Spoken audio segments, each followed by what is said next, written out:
कव्वे और गौरी कव्वी की शादी को 2 साल हो गए थे, लेकिन आज भी गौरी कव्वी अपने पति से आंख मिलाने से खौफ खाती थी। गौरी, गौरी कहाँ हो? गौरी की बच्ची, मेरी चाय कहाँ है? जल्दी आओ। गौरी कव्वी को कालू कव्वे से इतना खौफ होता था कि वो अक्सर हड़बड़ाकर कुछ न कुछ गड़बड़ कर देती थी। जैसे आज कालू कव्वे को चाय देते समय चाय कालू कव्वे के ऊपर गिरा देती है। अरे जला दिया, कैसी पत्नी है मेरी, हर समय सोई ही रहती है, कोई काम भी ढंग से नहीं करती। मुझसे गलती हो गई पति जी, मैं आपसे डर गई थी। तो फिर गलती की सजा भी तुझे जरूर मिलेगी। कालू कव्वा पास पड़ी छड़ी उठाकर गौरी कव्वी को मारना शुरू कर देता है। गौरी कव्वी रोती है, मगर कालू कव्वा उसे जोर से मारता रहता है। गौरी, तेरे गाल आज फिर लाल है, लगता है आज फिर तुझे कालू कव्वे ने मारा है। हाँ चिड़िया, मैं उसे चाय देने गई थी कि चाय ऊपर गिर गई। ऐसी जिंदगी जीने से तो अच्छा है गौरी तू अपने मायके चली जा। मेरा कौन है चिड़िया, माँ भी पिछले महीने मर गई और भाई तो मुझे अपने घर एक रात भी नहीं रखेगा। सुन ले कालू बेटा, बहू माँ बनने वाली है, कल मैं उसे बुलबुल डॉक्टर के पास लेकर जाऊंगी और पता लगवाऊंगी कि उसके अंडे में बेटा है या बेटी। और माँ, अगर अंडे में बेटी हुई तो उसे रास्ते में ही कुएं में धक्का दे देना। फिर दूसरे दिन गौरी कव्वी की सास उससे कहती है, चल बहू, आज मैं तेरा चेकअप करवाने जा रही हूँ। सासू माँ, मगर अभी तो मेरा अंडा देने में 10 दिन बाकी हैं। चुप करके मेरे साथ चल, ज्यादा कहेंगी तो अभी कालू को आवाज दे दूंगी। गौरी कव्वी अपनी सास के साथ चली जाती है। बुलबुल डॉक्टर, मेरी बहू को देखकर बताओ कि इसके अंडे में बेटा है या बेटी। मगर बूढ़ी कव्वी, ये सब कानून के खिलाफ है और बेटे या बेटी का बताना जुर्म है, इसीलिए तो मैं तेरे लिए अपने बैग में ये मोटी रकम लेकर आई हूँ। मोटी रकम देखकर बुलबुल डॉक्टर के मुंह में पानी आ जाता है और वो गौरी कव्वी का चेकअप करती है। बुलबुल, जल्दी बता, जल्दी जल्दी से मुझे पोते की खुशखबरी सुना दे, मुझसे अब और इंतजार नहीं होता। मगर बूढ़ी कव्वी, तुम्हारी बहू के अंडे में तो बेटी कव्वी है, फिर मैं तुझे कैसे पोता दे सकती हूँ? ये मनहूस काली कव्वी कभी मुझे खुशी की खबर नहीं सुना सकती। माँ जी, बेटा हो या बेटी, इसमें मेरा क्या दोष है? तो और क्या मेरा दोष है जो मैं तुझ जैसी मनहूस काली कव्वी को ब्याह कर लाई अपने घर अपने सुंदर से बेटे से। चल अब ज्यादा बातें ना बता, मेरे साथ चल। फिर गौरी कव्वी की सास उसे साथ लेकर उड़ती है। माँ, जल्दी जल्दी बता, बुलबुल डॉक्टर ने क्या बताया? मैं क्या बताऊं, तू इसी मनहूस से पूछ ले। कालू जी, मेरे अंडे में बेटी है, वो स्वस्थ है और मुझे विश्वास है वो सुंदर भी होगी। जैसी बदसूरत तू, वैसी ही तेरी ये बेटी होगी। चल निकल, निकल मेरे घर से, अभी के अभी तू यहाँ से निकल जा। गौरी कव्वी बहुत विनती करती है, मगर कालू कव्वा उसे अपने घर से निकाल देता है। गौरी कव्वी उड़ती हुई घने जंगल में चली जाती है। वो एक पेड़ पर बैठकर रोने लग जाती है। गौरी कव्वी को रोता हुआ देखकर बूढ़ा पेड़ गौरी कव्वी से कहता है, कव्वी, कव्वी तू क्यों रो रही है? क्या तू भूखी है? पेड़ जी, मैं क्या बताऊं, मुझे गरीब कव्वी पर क्या क्या जुल्म हुए हैं। मेरे पेट में बेटी है और मेरी सास और मेरे पति ने मुझे घर से निकाल दिया है। मैं भूखी भी हूँ और बेघर भी। बस इतनी सी बात कव्वी, तू मेरे अंदर आ जा। मेरी इस खोखर के अंदर तेरे लिए एक बड़ा सा घर है और तू जब तक चाहे यहाँ रह सकती है। तुझे खाना भी मिलेगा और पानी भी। फिर गौरी कव्वी खुशी खुशी उस बड़े पेड़ की खोखर में चली जाती है। पेड़ गौरी कव्वी को ढेर सारे फल खाने को देता है।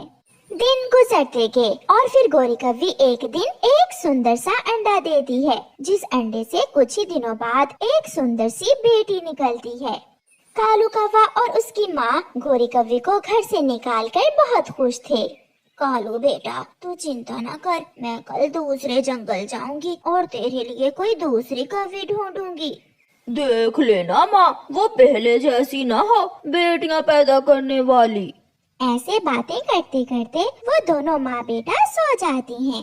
आधी रात को तेज बारिश शुरू हो जाती है। तेज बारिश में आसमान पर बादल जोर से गरजता है और एक तेज बिजली सीधी कौवों के घर पर गिरती है। घर को आग लग जाती है और दोनों कौवे उसी आग में जलकर मर जाते हैं। सुबह जंगल के सभी पक्षी वहाँ इकट्ठे थे। इन कौवों को इनके पापों की सजा मिली है।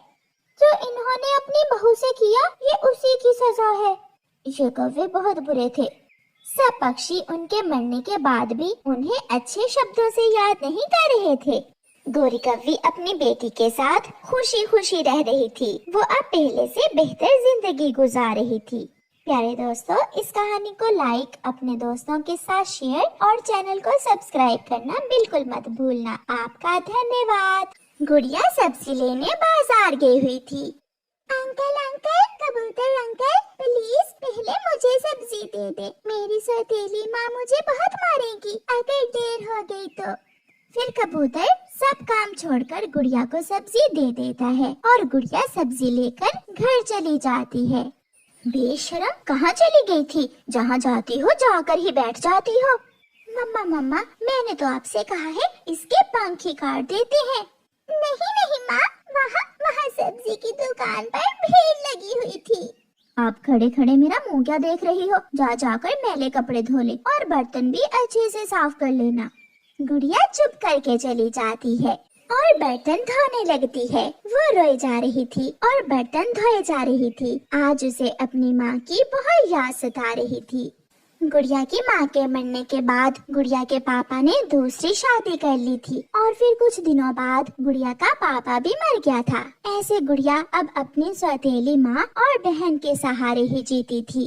दूसरे दिन गुड़िया अपना मटका लिए नदी से पानी लेने जा रही थी। उसे रास्ते में एक टूटी फूटी गुड़िया मिलती है। गुड़िया वो गुड़िया उठा लेती है और उसे लेकर अपने घर आ जाती है। महारानी, अब तेरे इस गुड़िया से खेलने के दिन नहीं है। जाकर रसोई में खाना बना ले। गुड़िया अपने कमरे में रखती है और रसोई में जाकर खाना बनाने लगती है। ले माँ जी और बहन, मैंने खाना बना लिया है। गुड़िया की सौतेली माँ और बहन गुड़िया के सामने बैठकर खाना खा रही थी। गुड़िया भी भूखी थी मगर वो उसे थोड़ा भी खाना नहीं देती। हंडिया में कुछ खाना बचा था। गुड़िया रसोई में जाकर वो खाना खाने लगती है और पीछे से उसकी सौतेली बहन उसे देख लेती है। मम्मा मम्मा, देखो देखो, चोरनी रसोई से खाना चोरी करके खा रही है। सौतेली माँ एक छड़ी लेकर आती है और गुड़िया की पिटाई शुरू कर देती है।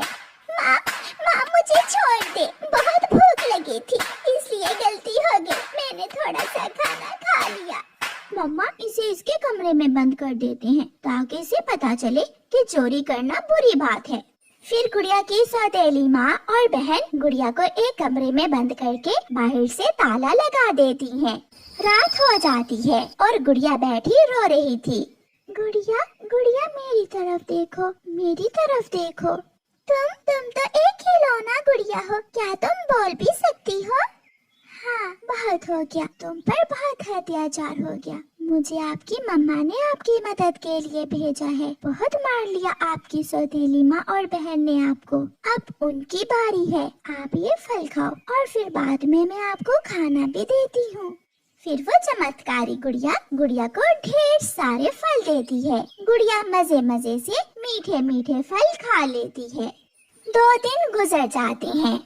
मम्मा, 2 दिन हो गए, एक बार दरवाजा खोलकर देखते हैं कि वो गुड़िया की बच्ची जिंदा है या मर गई है। फिर वो माँ बेटी कमरे का ताला खोलकर दरवाजा खोलती हैं। ये आमों के छिलके कहाँ से आए?